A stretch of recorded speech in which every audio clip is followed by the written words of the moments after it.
เรื่องเช็ดเรื่องถูเรียกหนูนะคะสวัสดีค่ะพบกับอ้อมและก็ทีมงานภูเก็ตเพร์ลอีกเช่นเดิมนะคะ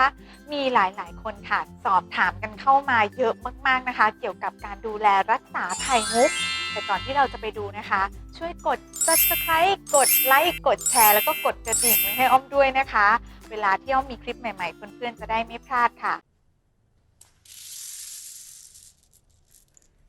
หลังจากที่เรานะคะสวมใส่ไข่มุกแล้วก็พาเขาไปประจนภัยมาทั้งวันแล้วนะคะถึงเวลาที่เขาจะต้องทำความสะอาดแล้วล่ะค่ะโดยที่เพื่อนๆนะคะสามารถใช้ผ้านุ่ม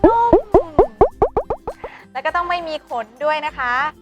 ถ้าจะให้อ้อมแนะนำเนี่ยขอแนะนำเป็นผ้าคอตตอนสักผืนหนึ่งค่ะแล้วก็เช็ดกับน้ำเปล่านะคะเพื่อที่จะทำความสะอาดแต่เพื่อนๆห้ามใช้สบู่หรือว่าผงซักฟอก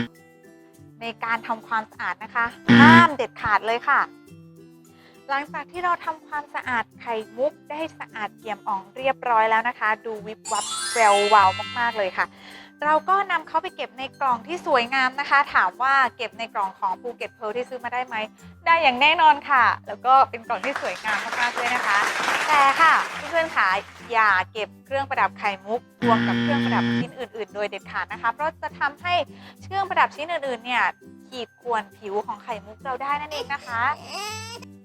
สำหรับสาวๆคนไหนที่ชอบแต่งหน้าทำผมฉีดน้ำหอมนะคะขอแนะนำเลยค่ะว่าเราควรที่จะแต่งให้เสร็จเรียบร้อยก่อนหรือว่าฉีดน้ำหอมตามจุดต่างๆที่เราต้องการให้เรียบร้อยเลยนะคะแล้วหลังจากนั้นก็ทิ้งเอาไว้สักประมาณ